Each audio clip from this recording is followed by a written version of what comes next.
Welcome everyone back to the Smoker Fire Show. I am your host, Jack Alexander. Alongside me, as always, is Owen Colshaw Klein, and down below me we have Alex Bean Walters in the building. We have including tonight, Tuesday, Wednesday, Thursday, Friday, Saturday. You got 6 days left, and I think there's nothing going on Sunday or Saturday. There's no game scheduled Saturday, so really we have 5 days left, including tonight, when it comes to just NBA basketball in the regular season.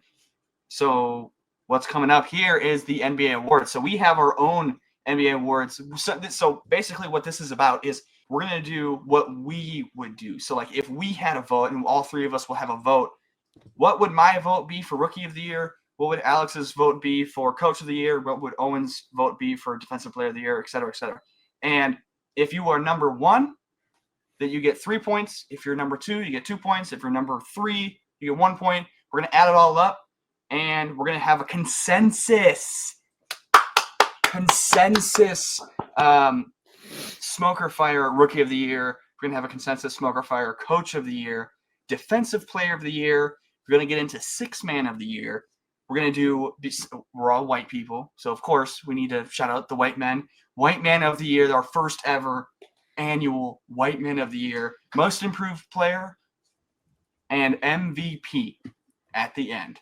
And now we don't have Malik here, but he is a huge advocate for SGA, and I have some thoughts on that. I'm starting to turn tides a little bit, but I'll let you know when it comes. So to begin, Bean, I want you to name off what is your number 3, what is your number 2, and what is your number 1 Rookie of the Year. Oh, okay. So let's keep it real here. Dude, I'm so freaking excited. Let's keep go. It 100. At number 3, I have Khalil Ware from the Miami Heat. Ooh. I'm impressed with what I've seen from him. Yeah. I forgot about him. Yeah. Offensively and defensively, I've been extremely pleased with what I've seen from him. But after him, I want to. I got to keep it real. I got to go with Zachary Richauche. Nothing. Being basically starting off the year, fourth guy in the pecking order, fifth guy in the pecking order in Atlanta, and then due to injuries, kind of having to become third. And he's been shooting on pretty good efficiency in his last 10 games. This is his last 10 games, 16.2 points, 3.4 rebounds, 1.5 assists, half a block on 48, 35, and a true shooting of 58%. That's the last month. Hey, I really liked him. But at number 1, I got to go with the guy who's gotten the most amount of time in this, Stephon Castle. I love his fit there with Wemby. With De'Aaron, he's got a lot to learn from. So I'm excited to see. I wanted to also put Jalen Wells in this list, but that's honorable. We can call that an honorable mention. He's an honorable mention for me. Owen. At number 3, I gotta go with Matas Buzelis. I think if there's ever a time for the Bulls to make a home run pick and pick up the hometown kid, it was with this guy. He fits kind of not seamlessly because he's a rookie, as much as a rookie can fit seamlessly into an offense. In his last 10, because I got numbers in front of you too. He's averaging 13-5 and an assist in his last 10 games on 20 minutes a night. I imagine that's going to increase here. And the fact that Zach LaVine's gone, I guarantee you they're going to rework the rotation in the offseason. But enough about that. At 2, splash pick, Amen Thompson. Shut up, everybody! Oh my God, why is everybody texting me at once? I'm not that. Did you say Amen Thompson? Yeah, I said Amen Thompson because he's a candidate. I think he should be a candidate for DPOY. I don't think he's going to be because Draymond and Dyson Daniels are going to get all the attention. But I just there's no logic to it. I think he fits in the Rockets rotation perfectly. He fits the defensive identity they have. What year was Amen Thompson drafted? Oh my fuck! Is this his second year and I'm just fucking tweaking? Oh my fuck! Oh, Dude, I wanted to wait a little bit longer. I just wanted to wait Oh a my little bit God. longer. that's a clip. That's a clip. I Fuck heard me. that and I was like, hold up. Wait, yeah, because I was It's, like, wait. it's probably Reece Sachet. It's Reece Sachet then. Like, Yeah, if I can get behind that.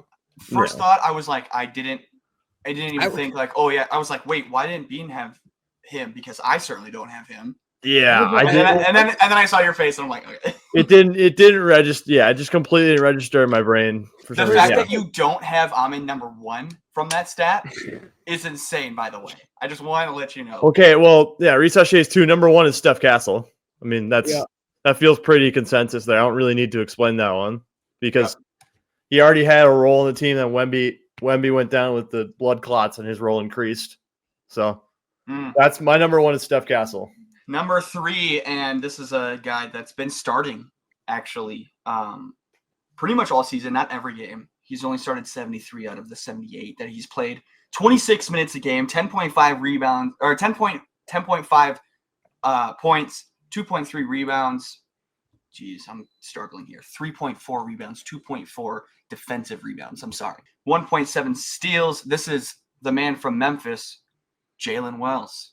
And I know you had that as an honorable mention, but I can't even wasn't he a second round pick? Am I mistaken? Yes, he was. Yeah, for a second round pick, I think he deserves a mention. And then it's pretty chalky from here. I got Zachary Reece-Sachet, and I have Steph Castle, which makes the official Rookie of the Year. Congratulations, Stephon Castle. You were number 1. Zachary at 9 points. Zachary Reece-Sachet at 2, at 6 points, and a 3-way tie between Khalil Ware, Montez Buzelis, and Jalen Wells. Do we want to go into who's legit number 3, or are we chalking that up? We can. That's semantics. We can have people argue in the comments section about that. All right. Moving on, we have Coach of the Year. My number 3, and this is a bit of a biased pick, and you can hate on me however you want. I'm going to say Chris Finch because I think there was a lot of speculation about how the post-Cat trade was going to work and how he was going to manage. He was going to manage all of that, manage the Julius Randle thing, and granted, it took them 50 games to figure it out, and now they have a solid rotation. So I think Chris Finch is a solid number 3 for me. Number 2 is Kenny Atkinson because the Cavaliers are having one of the best seasons they've had since Braun. So I think there's no real argument there that he's kind of revived that roster and revived that city.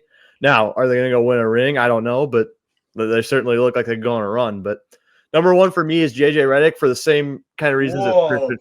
Listen, stay with me now. Yes, I know you have the greatest or second greatest basketball player of all time. We can argue that later. But to manage all of those personalities and actually schematically make this all work, especially with picking up Luka, another heliocentric player, I think that's a testament to his actual scheme and personality management. And the guys want to play for him.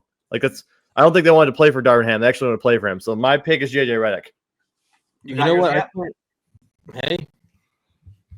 Okay, you want me to go ahead now? Do you have yours? Yeah, now that you got it ready. Yeah, I got mine. I knew who I had at 1. I just didn't have an idea for 3 and 2. Sure. So for number 3, I'm going with my homer pick in JJ Redick. You know, I've been impressed with what he did. I was expecting good things from JJ. I wasn't expecting everything that we've seen this year, so I want to go ahead and give him credit for that. And then at 2 and 1. Wow. 2 and 1 I had a hard time with, okay? Because there's one who I want to give it to because of all he's done this year, but I have to give it to the other guy, number 1 to the other guy, because so at number 2, I have to go with Kenny Atkinson. You know, he has helped get the Cavaliers to one of the best we've seen them post LeBron or pre-LeBron. Outside of LeBron, Kenny Atkinson, this is the best Cavaliers team we've ever seen. Yes, this is the best version of them since Braun's second stint in Cleveland. Actually, technically, I think the best that the Cavs got, at least in the regular season, was in 2010, I believe, or 2009. There was 66 and 16. So I think this was going to end up being better. Without LeBron. Yeah. But I'm just saying that it's probably even better than that team technically from a record standpoint. Oh, yeah. Or definitely a roster standpoint. That team just had LeBron. And then pretty much. At number 1, we're talking a historic turnaround from the worst team in the league. Gotcha. To skip JB Bickerstaff his flowers, give him coach of the year. Wow. I like it. I like that a lot. Very interesting. I think that one makes sense because the Pistons went from getting memed on and getting wing promos made about them winning a game to now they straight up avoided the plan. That's not a normal progression. That's a testament to coaching. Wow. And then again, they're far from their best version too. You took it. If you can take a team who was like over, and I know they got some roster pieces, but none of those roster pieces we looked at and were like, yo, this team is going to make moves. But if you can he's made it work really well. If you can go from being one of the worst teams in NBA history to the 6th seed with the potential to move up to 5, I gotta give you coach of the year. You got to get my vote. Very, very interesting. Wow, we are very different across the board. I will say that to begin. There's one guy that is pretty consistent with all three of us. Number 3, I have Ime Udoka. This is a team that even going into the season, 10 seed, 9 seed at most, 8 seed, I think they're going to make a jump. That was like a optimistic type of point of view on this team going into the season. Not last season, not like the end of last season. I'm saying like going into it, like October, we were thinking, hey, this is a team that might make a little bit of jump. They got a good coach and whatnot. They got some young pieces. Defensively, the best team in the league.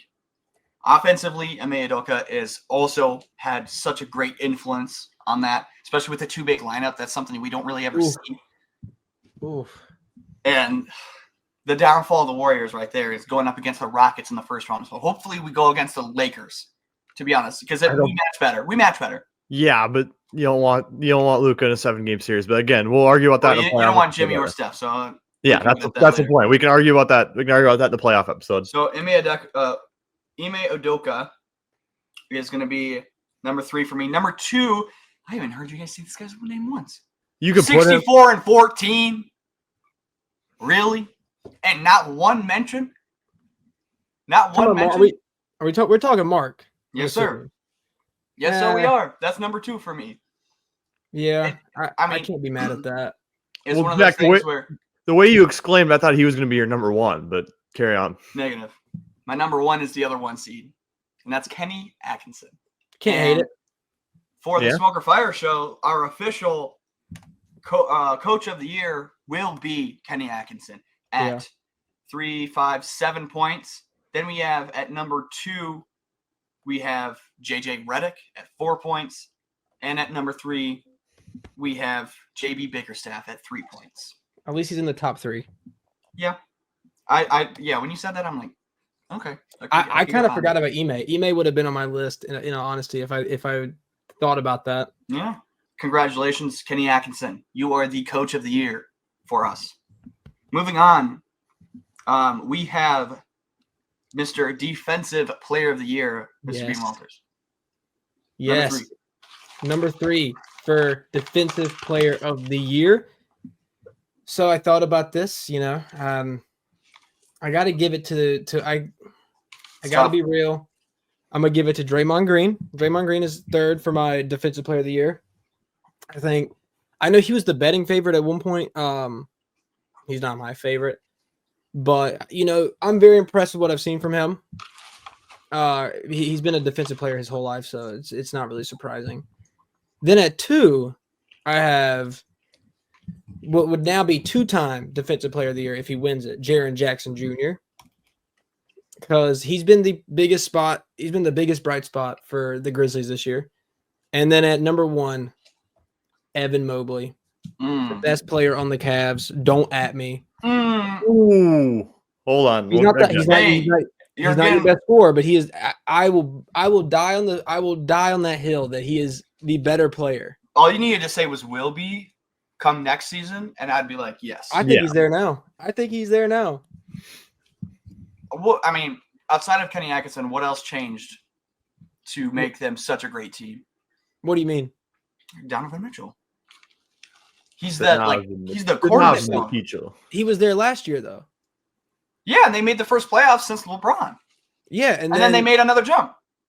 That's just what happens. Who made You the make another jump? jump. Who made the jump? Evan Mobley. Evan Mobley and Darius Garland's jump, like their actual jump. I remember Personally, I think it's a Kenny Atkinson thing for Mobley, though. I remember there were conversations. I don't know if we had them. There were conversations about does Darius Garland even fit here when he went through a slump at one point. I made a YouTube video about that, dude. Yeah, Jack made a YouTube. I'm a freaking idiot for doing it. Yeah, Jack literally made a YouTube video about that. But my DPOY list starts with you don't get a nickname like this unless you are an absolute dog. 3 is Lou Dort for me because I'm not going to overlook a guy who they call a torture chamber, a guy who gets put on every great point guard. Like they're going to put Lou Dort on whoever Lou Dort guards is going to be an absolute hell for 35 minutes until Lou Dort gets tired. The other guy gets tired of being harassed by Lou Dort. So Lou Dort is 3 for me. 2, I don't like it because I labeled him a thug, just maybe to piss off Jack a little bit. But Draymond Green, because that's been his identity his entire career. Why change it now? There's no good logic for that. 1 for me, and this I don't think this is a hot take at all, but Dyson Daniels, because guess who's second behind? Guess who's second behind Wemby and Stocks, Jack? Say his name. Excuse me? Who's second in stocks in the league? Steals and blocks. Steals and blocks. Oh, I'm like, what? Who's Yeah. second? Say his name. Is it Jokic? It's Dyson Daniels. Who's second? Yes, he's still behind Wemby. Oh, besides Wendy. Okay. I'm looking at StatMuse. StatMuse says he's second, and then AD is third. So most of that. No, Dyson Daniels is first, but that's a lot of that has to do with the fact that Vic hasn't played in a long time. Yeah. Okay. Well, either way, Dyson Daniels is top 3 in stocks, and the Hawks didn't fall off a cliff once they traded DeAndre Hunter, and he was already Dyson Daniels was already cooking before they traded DeAndre Hunter anyway. Now he just has an increased role. So Dyson Daniels is my defensive player of the year. Hey, I'm not against it. I love the Dyson Daniels love. Mm-hmm. The Great Barrier Reef, gentlemen. Yeah. The Great Barrier Reef. Jack, take Draymond off my list and put Dyson Daniels there. Give Dyson Daniels that point that Draymond got. Welcome to the light side, brother. Can we do that? Is that legal? Do what? Is that legal? We haven't casted my vote yet. My vote hasn't technically been. If you say like your vote, like announce it to the crowd and then take it back, Draymond's gonna be pissed. He's not gonna like you after this. I don't like him. Okay. So this comes down to. Comes down to I'm just one Jack on TikTok, by the way. Very close. That's what I'm saying. Okay, so number 3, I have Dyson Daniels. Thank you. Dyson Daniels. First in steals at 3.0 per game. Only 9 players in NBA history have ever hit that mark. You want to know who's second? It doesn't matter who's second. They're 1.8 steals. He is 1.2 more steals per game than the second most steals per game person. However you want to say that. And he also has the most total steals in a season since Chris Paul in 2009. He's first in the league in deflections by a huge margin, over 100 more deflections total than second place. So as a guard, if we had it as like a list of guards and forwards and one center, he would be the top guard on that team, on the defensive team, obviously. What I said was he's just an all-around phenomenal defender outside of his steals. He's got a great blocking ability for someone who's 6'7". And he can guard 1 through 4, legitimately. Yeah. Number 2, I have. You know who I am. I'm Draymond Green. He's easily the most versatile defender in the NBA. It's not really a debate when it comes to who's the most versatile. We're talking Dyson Daniels can guard 1 through 4. Draymond can do 1 through 5 and damn near 1 through 6 if you include the coach too. 1 through 7 if you say about that. Yeah. Almond Thompson's gonna have something to say about that soon enough. Yeah, speaking of Ahmed, number 1. Just kidding. Alex, the rookie Ahmed Thompson, as we all know. Yes. Rookie of the year, Ahmed God Thompson. damn it, that was bad. Number 1, the official Smoker Fire Defensive Player of the Year, and also my number 1, Mr. Evan Mobley of the Cleveland Cavaliers. Not much to say. He also has an argument for MIP. We'll get there. But even offensively, he had such a huge leap. Defensively, went through gaining, I think, how much did he gained about 15 pounds over the summer into the season. So he's using more of his strength, especially on the defensive end, even offensive, just trying to get more free throws and whatnot. He's got a lot of length and strength. Yeah, he's a long dude and he's a big dude. As LeBron might say. And this is going to be his only defensive player of the year unless Victor gets injured once again. Moving forward, we have Sixth Man of the Year. Sixth Man of the Year. Bean, do you have yours ready or you want me to go again? Oh, yeah. I'm ready. Oh, wait. Go No. ahead. Go. Do you want me to go? Yeah, go ahead.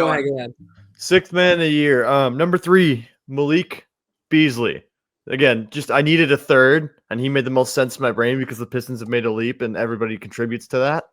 So, number 2 is Peyton Pritchard, because again, pretty much what felt like a fuck it pick by the Celtics. I don't know if they legitimately needed Peyton Pritchard, but the fact that they added Peyton Pritchard and he's still a legitimate contributor, regardless, is a testament to how valuable he is off the bench. Number 1 for me is the guy that the Hawks traded away that I mentioned earlier, DeAndre Hunter, for me. Because again, just he already had a role in Atlanta, and then you move him to the Cavs, and he's an integral part of how they play. Like I don't know how to explain it. He just fits with the Cavs better than he fits with the Hawks. Just in my basketball brain, he makes sense schematically, all that fun stuff. So my Sixth Man of the Year is DeAndre Hunter, gentlemen. So, third place for Sixth Man of the Year. It's kind of crazy that it's come to this for him, but I love it either way, and that's Russell Westbrook.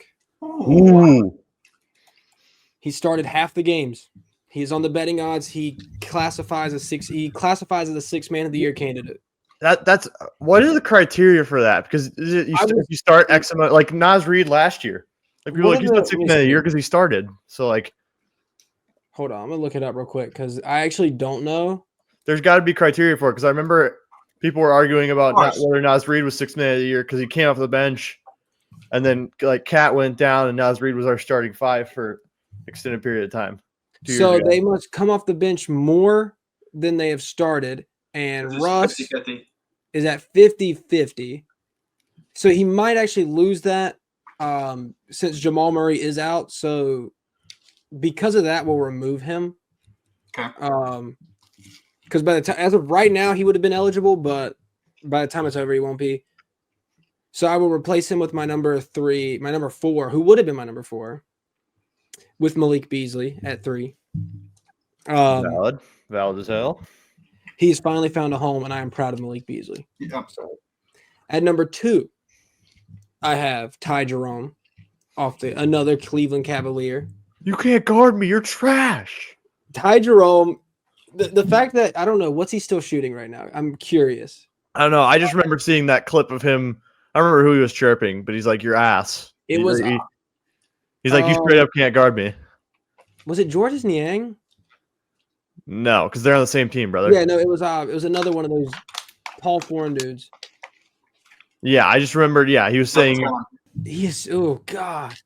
An effective field goal percentage of 60%, averaging 12 points, shooting 50-40, almost 50-40-90 off the bench. He's been insane, but I still have to give the guy who I think has run away with this pretty early on in the season. I don't want to say ran away with it because Ty Jerome really snuck on, but Peyton Pritchard. Peyton Pritchard bought on himself. I vividly remember when he said that he wanted to leave to get paid more because he feels like he could average 20 and then everybody laughed at him. And then now, I want to say that was. He said to Paolo, by the way. I just did some journalism while you were talking. He said to Paolo Banchero. Okay. When they were playing the Magic in Orlando, I believe. And then I was thinking of when Paolo got into it. Did Paolo get into it with Niang? Probably. Yeah. That's what I was confusing it with. Okay. Alex, we are on the same wavelength with this. Holy shit. You did have Westbrook. Let me get that off. Did he say his one? Yeah, Peyton Pritchard. Oh, it was Peyton Pritchard? Okay. Carry on. Westbrook off. Yeah. Bean. Yeah. Malik, Jerome, Pritchard. Bang, bang, bang. The Yeah. same way. So Seems that makes pretty straightforward. Peyton Pritchard your runaway sixth man of the year. Excuse me. At 8 points. At 4 points, we have Ty Jerome.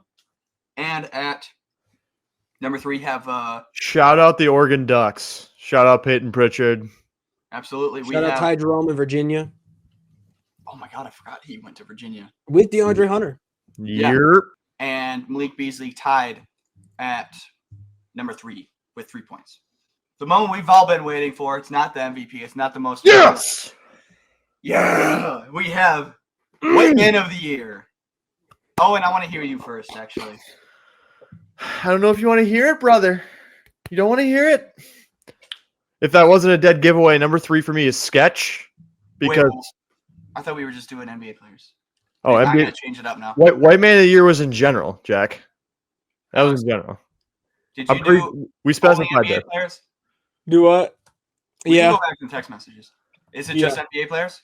Yeah. There's no. Oh my God. God damn it! No, you guys need 3 pop culture icons. Keep it, Owen. It's no big deal. It's no big deal. Number 3 for me is. Sketch, it is. I'll say Sketch. Because that's where we're going with. I do have basketball players on my White Man of the Year list, so it's not like completely shot. Sketch should count though. Do you want to change some stuff real quick? Off the top of your head? How about this? How about this? You have to have one non-basketball player on your list, and then the other 2 are basketball players. At least. Okay. So I'll give you guys some time to fix that while I state my number 2. My number 2 is Ninja because the low taper fade meme is still massive. No, I'm just kidding. No, that's enough of that. I consume too much internet. That's besides the point. We're gonna let Ninja take credit for what Eric DOA did. I don't even know who that is. Yes, we are. But number 1 for me is Cooper Flag. I feel like that's pretty self-explanatory. But there's Alex. There's no way you're shaking your head as a Duke fan. I'm not. I did not think. Okay, you know what? Have at it. Yeah, number 1 for me is Cooper Flag because I don't disagree. Okay, carry on, boys. Go ahead. Well then, well, this is the way we're rolling with it. At number 3, I will agree. I will put Sketch there.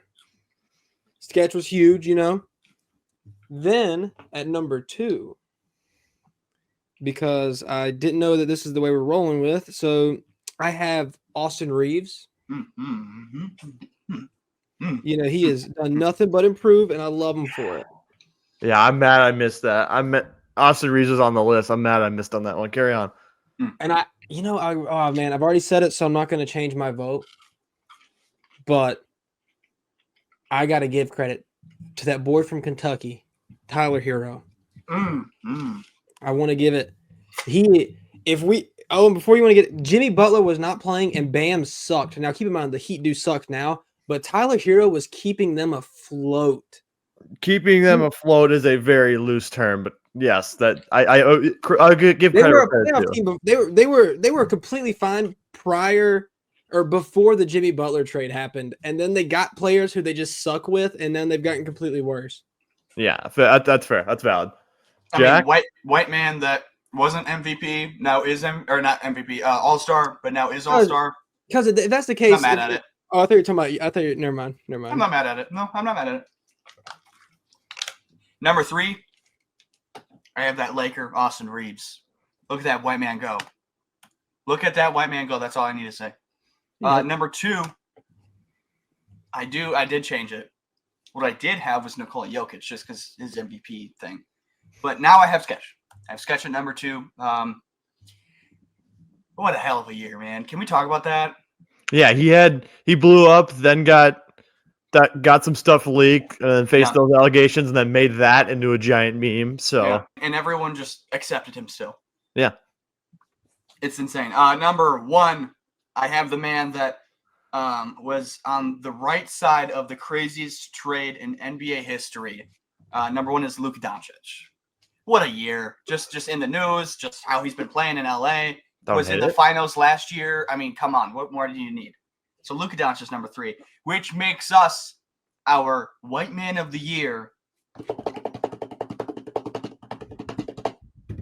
Mr. Sketch at Yeah. 4 points. Barely. Did he beat Austin Reeves? Did he beat Austin Reeves? No, because Jack had Reeves at At- 3. I think you had Reeves at 2. Okay, so now at tied for number 2, we have Luka Doncic at 3 points. We have Cooper Flagg at 3 points. We have Tyler Hero at 3 points, and we have Austin Reeves. A 4-way tie for number 2. I mean, come on. What more do you guys want? That's insane. This is the greatest content. And then I think at third was what? Everybody else? No, that was everyone. That was everyone else. Oh, Tied wait. at number 2. Was. Never mind. 3, 3, 2, 1, 3. Because we all had pretty much all 3 of us had different number 1s. That's true. All right, now we can get a little bit more serious because obviously that was just goofs and giggles. Most improved player of the year. Whoever wants to go, don't matter. Go ahead, Bean, because I'm looking at my list again. So go ahead. At number 3, I'm gonna have to go with another white boy. Another white boy, Christian Braun. Wow. Or Christian Brown, depending on how he's playing. Let's be real. Okay. Yes. It's actually, that's how you pronounce his last name. Yeah, I know. I always forget that, but then I remember the whole meme about. Yeah. When the Nuggets needed someone to step up, he did it, and I can't look past that for him. At number 2, I have Austin Reeves. I think he went up from 16 to 20, but he's also on like a crazy run right now. People are calling LeBron, Luka, and A Reeves a big 3. If you know, you know. And I'm here for it. I'm a Lakers fan. I love Austin Reeves. It's crazy that he went from undrafted to where he is now. But at number 1, I've got the guy who probably surprised mostly everyone this year, without a doubt, and that's Dyson Daniels. I don't think anyone saw that this was what Dyson Daniels was going to be. Good pick. That is not Cade Cunningham. Cade Cunningham should be nowhere on this list. Which is ironic because I had Cade was on my initial list before I trimmed it down. But number 3 for me is Evan Mobley. Again, it's hard with MIP. It's hard because you almost get pressured into picking like a bench guy who's made a massive leap. But unfortunately, I have 3 starters who maybe didn't get extreme minutes up until this point. So I'm gonna go with Evan Mobley because, like Jack said, put on 15 pounds is actually playing physical like a 4 or 5 man. Generally, I think it was 15. I think it was 15. We can debate that. That's another episode for another time. Number 2 for me, I like Austin Reeves there as well because again, number 3. Yes, number 2. Number 2 is Austin Reeves. Because he jumped from 7 points his rookie year when he got drafted to 20 in the span of 4 years, and that's with all the lineup changes. You lose AD. He's throwing hook lobs to LeBron, and now you have Luka, who's theoretically going to take the ball away from him on possessions, averaging 20.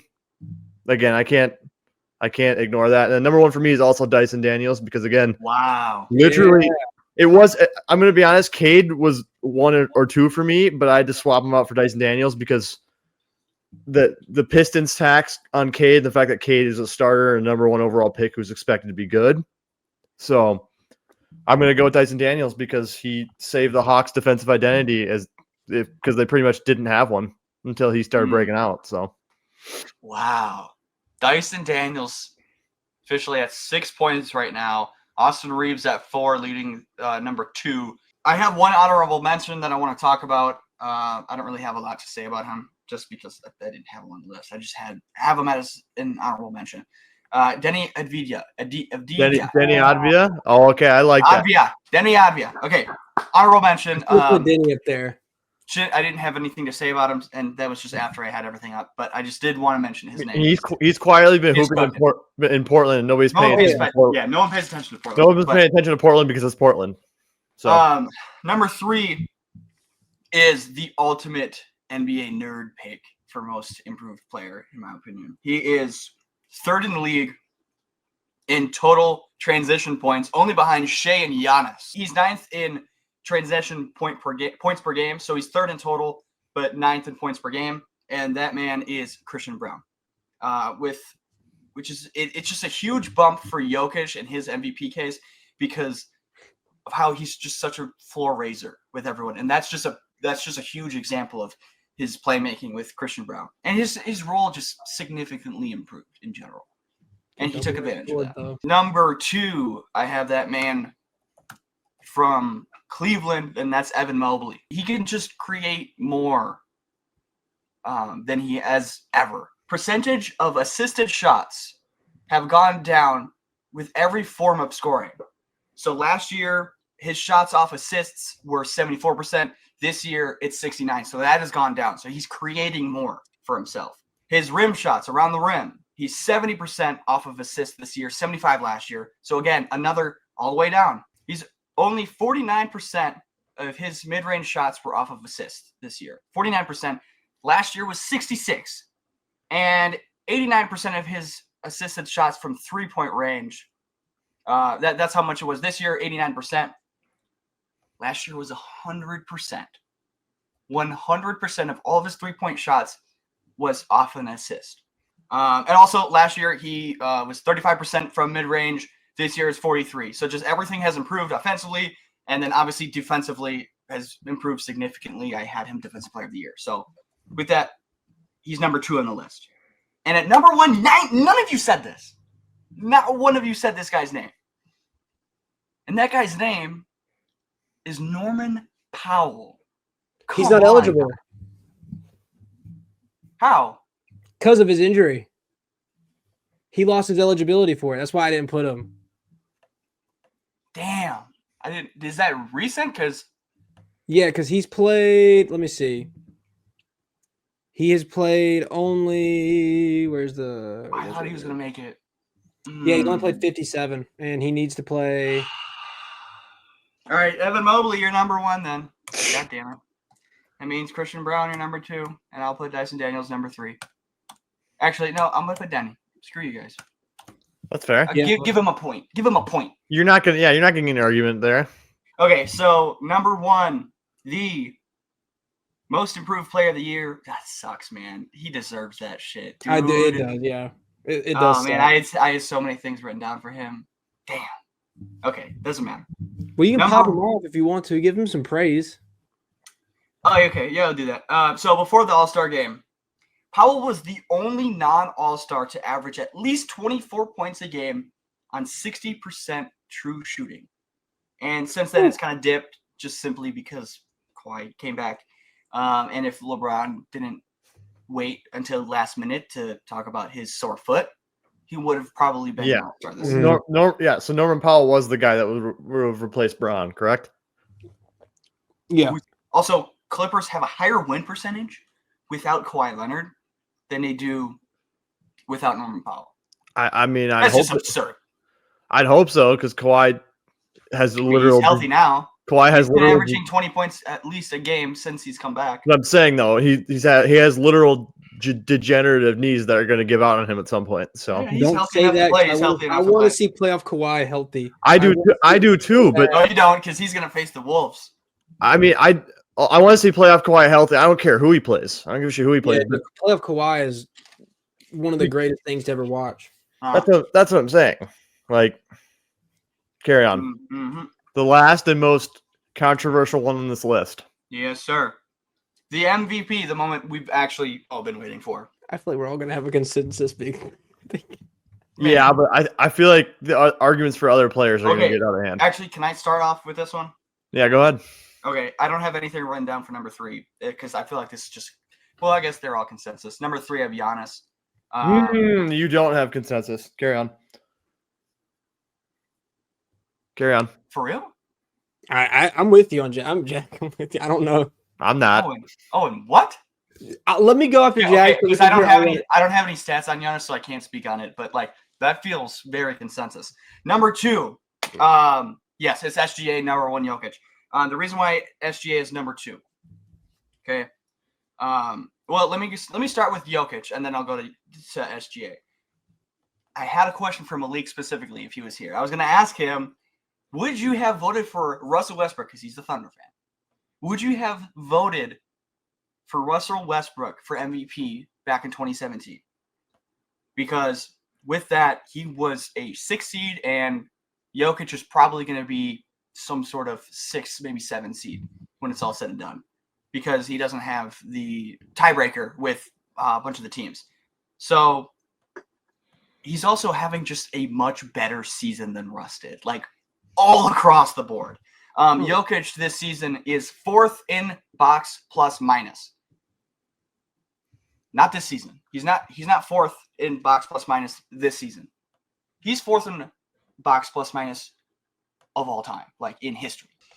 This solidifies his 4th spot in the top 5 all time. Just wanted to share that with you guys as well. And SGA was historic as well. He had a great 14th all time in box plus minus. Historic, but not historic enough. Jokic is also top 3 in points, rebounds, assists, and steals. No one has ever been top 3 in all 4 categories. No one has ever been top 5 in all categories, all 4 categories. No one has ever been top 10 in all 4 of those categories, all time. All time.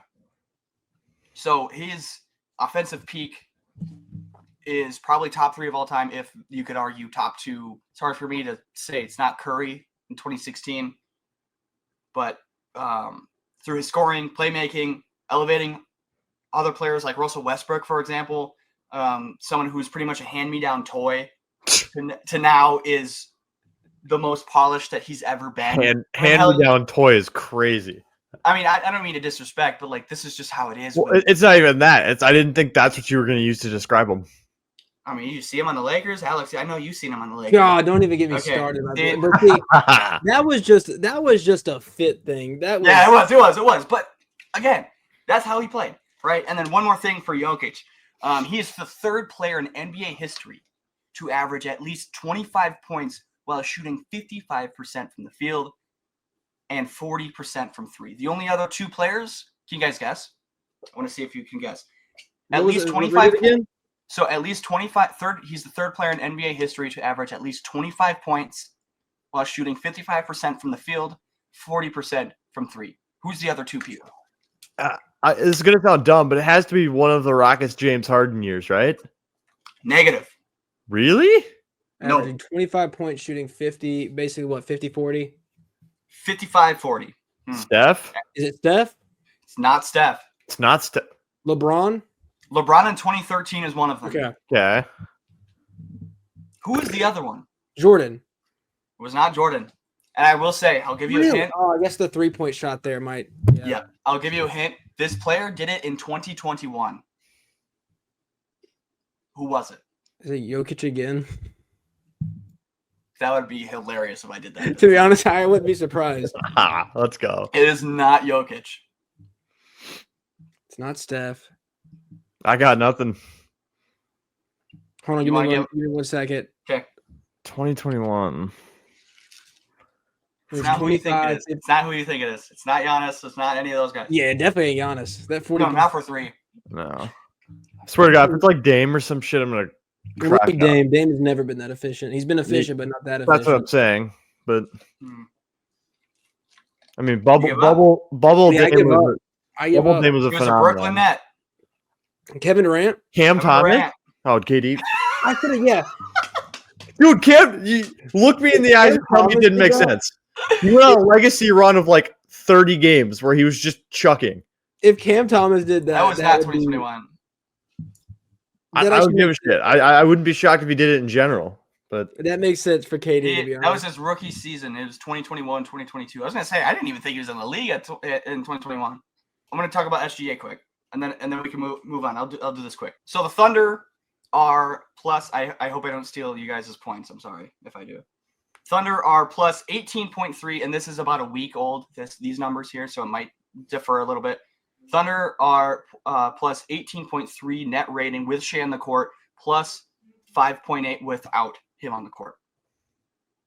Denver Nuggets are plus 10.6 net rating with Jokic on the court, negative 8.2 without him. That's an 18.8 swing for Nikola Jokic and a 12.5 swing for SGA.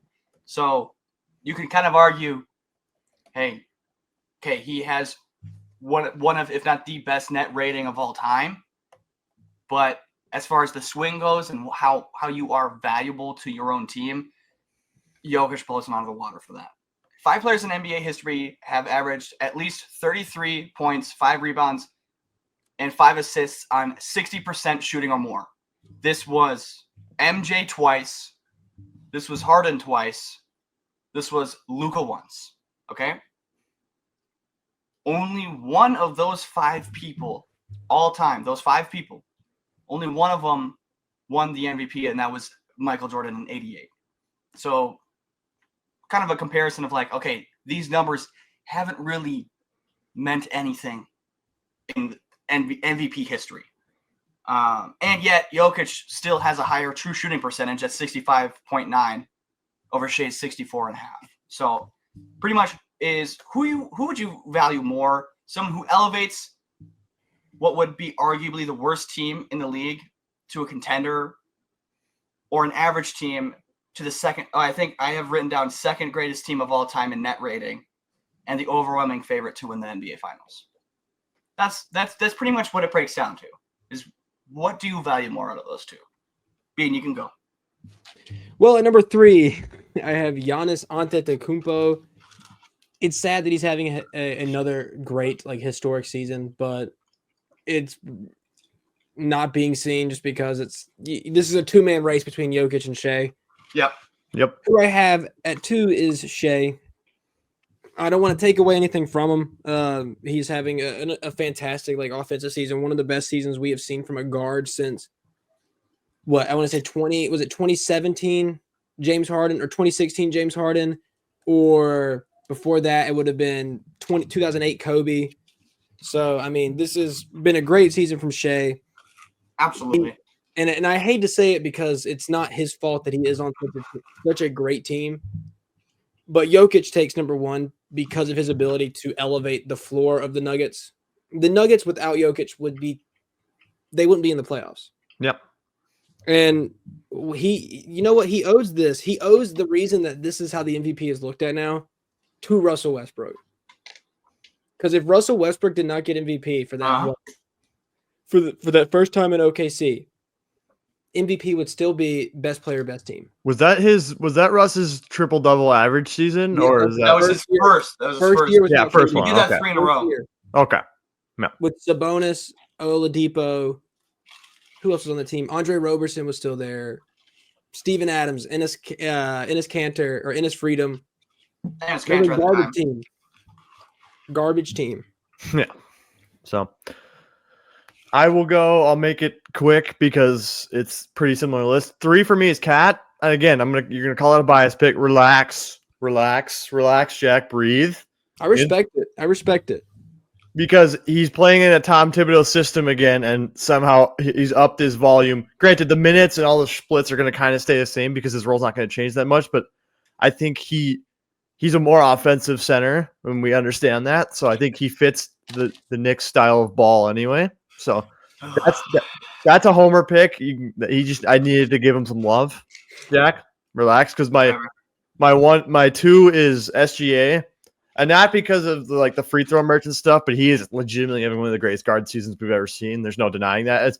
As much as I might not like, or some casual fans might not like the way he gets to the line or plays the game of basketball, we have to acknowledge the fact that he's being extremely efficient on the best team in the West. Like there's no denying that. I'm not going to run from it. There's just simply no argument you can make that would disprove that. I do have a stat though that I will use for comparison. Their offensive rating when he's on the court is 121. When he's not on the court, it's 115.6. So the Thunder, that's a testament to how well the Thunder are assembled too. That he doesn't drop off that far when he comes off the court. Now, number 1 for me is the angry Serbian man himself, Nikola Jokic. Just shocker, because I will use the offensive rating stat or net rating stat as comparison for the Nuggets. Offensive rating, 122 with Jokic on, 112.3 with him off. Net rating, and this is the kind of eye-popping stat. It's 5.1 when he's on and negative 4.5 when it's off. Like you crossed over. The Nuggets are so damn bad without him that they crossed over 0 and actually are on the wrong end of the net rating when he's off the court. So that's kind of my logic there. And again, it's just kind of one of those where Bean said it too. They elevate the floor. Like Jokic is single-handedly, especially now that they fired Mike Malone. But again, we can talk about that here maybe at the end of the episode. But now that they fired Mike Malone, he's going to be asked to do even more just to keep this team afloat and maybe win a playoff series or two, let alone play make. So, and that's kind of that's kind of it. Like the Nuggets are like 3 or 4 possessions worse. And I have another stat. This is a graphic. This is from November, but I think it's still fairly similar. They had 125.8 offensive rating with him on, and then 87.8 with him off. This was from like November 19th, so around Thanksgiving. So obviously the numbers are different, but that's a stark contrast to what the Thunder are now and what the Nuggets are now. So I think the MVP is just who is most valuable to their own team. Yes, and I'm gonna do the exercise real quick, and I did this with Jack off of the pod, is take Jokic and take SGA off the team. Thunder are probably still a top 4 seed. The Nuggets are a play-in team. They're a playoff team, I would say. Maybe sneaking at 6 seed play-in team. Again, we can argue. I'm saying the Thunder. Yeah, the Thunder. They might be at least 6 to. They may be. I have a hard time believing they're not a minimum playoff team, 4 or 5 seed. Again, we can argue about semantics later, but that just kind of shows you how much more valuable Jokic is to his team than SGA. Again, SGA having a great season, but historic. Yeah, but someone's got to lose it. Unfortunately, someone's going to get their feelings hurt, and it's probably Malik if Jokic wins it. But carry on. I don't think he will. Let's be honest, Cole's going to win. Yeah, but he shouldn't. He God forbid you give an MVP to the best player in the league who's having his best season of all time. I do want to say this. I do want to say this before we get out. I'm so sick of this whole complaining about how Shea plays, and I understand it might not be for everybody. I'm not saying you can't complain about it. Kobe did but for that to be the thing that everyone does, it is the reason people miss out on historic seasons. And I'm saying this because I did the same thing to James Harden on the Rockets, and I regret doing that because watching some of that back now is some of the most pure, just skillful basketball I have ever seen. And appreciate what you have while you have it, because one day Shane will be able to play like this anymore. Yeah, and I will exactly offer how they were with Curry too. I'll offer a couple points to this, and Jack in post you can throw this clip up in between if you really want to. But Jalen Williams, they went on the young man in the 3, which is JJ Redick's old pod, the old man in the 3 that you guys know, and he said the media is the ones who push out the narrative that she's a free throw merchant, and then the casual fan runs with that. We obviously don't, because we all watch basketball and actually see what's going on the court, but the casual fan who might tune into a Thunder game because it's on TNT sees SGA at the line 10 times, is like, oh my God, this guy just shoots free throws. When in reality, SGA is not even top 5 in free throws per game. So that's why people like Shaq and Chuck should not be in that position, because they have so much influence. Yes, and we made a video on that. Go watch that if you haven't, for anybody who sees this when it comes out. But and then I said, transition to click off to a different video. Yeah, click off to a different video after you watch this one. But we got the little card up here. Yeah, and then I'll go to the casual fan thing. It's hard for the casual fan to stay interested in basketball when SGA is shooting free throws. When it's become when the game has to be stopped that many times for a player to go shoot free throws. Now, does he earn them? It is what it is. But okay, there's a stat. Okay, let me talk about SGA real quick, because I'm just saying it's hard. It's less digestible for the casual basketball fan to tune into these games when all these shenanigans are going on. So. Okay, yeah, don't quote me on this, because this might be a little bit or way off. But there's some sort of stat out there that goes fairly similar to this. For every player that has scored over 30 points a game, SGA, and like I've said, don't quote me on this, I might be wrong, but it's somewhere around 41st place in free throws. So there's 40, possibly 30. Like I said, I don't know the exact stat off the top of my head. But there's a large amount of people who have scored just as much as him and took way more free throws. Yeah, that's my point. Nothing. I'm pretty sure Jalen Williams said he's 7th or 8th in free throws taken. So. Yeah, if you're gonna have any sort of argument on hey, I don't like how the way he plays, it shouldn't be the amount of free throws. It should be the way he gets the free throws. So at that point, then you have to hate on Wade. You have to do that to Curry, to Kobe, to Jordan. LeBron, everyone, Shaq, everyone. Well, Shaq, you can't. Shaq's a slightly bad he example. plays into it, dude. He's always played into it. Yes, but it's also he can handle more of it, so it may look like he's not doing anything. yes, because he's 6'9", 350. Like no shit, he was going to go to the line that many times. But I think he's 7'1". 6'9". God, you know what I mean? No, he's an offensive lineman who happens to play basketball. No shit, he's going to go to the line more often. But again, he was going to. He go went to the line though because he couldn't shoot. Like Hack a Shaq was a thing. He chose the NBA because he was going to make more money. He was about to go pro for NFL. Yeah. So, anyways, that's who we got. Nikola Jokic, you are the MVP. Let's run through it again. Evan Mobley, you are the most improved player and the defensive player of the year for the Smoke or Fire show. Peyton Pritchard, you are the sixth man of the year. Rookie of the year, Stephon Castle. Coach of the year, did that end up being Atkinson? Yeah, it was Atkinson. And Mr. White Man of the year, it is Mr. Sketch. So thank you guys so much for watching. If you enjoyed, go ahead, leave a like, comment, subscribe. Let me know what you think. If you can't find us on YouTube, if you're somehow hearing this anywhere else besides YouTube, that's kind of crazy, this part. Find us on Spotify and TikTok and Instagram. Sometimes we'll do Spotify. We'll get there. We keep saying Spotify, but it's still Spotify. Yeah, but then I go back and edit and I'm like, oh yeah, I got to do that, and I still don't. We'll get there.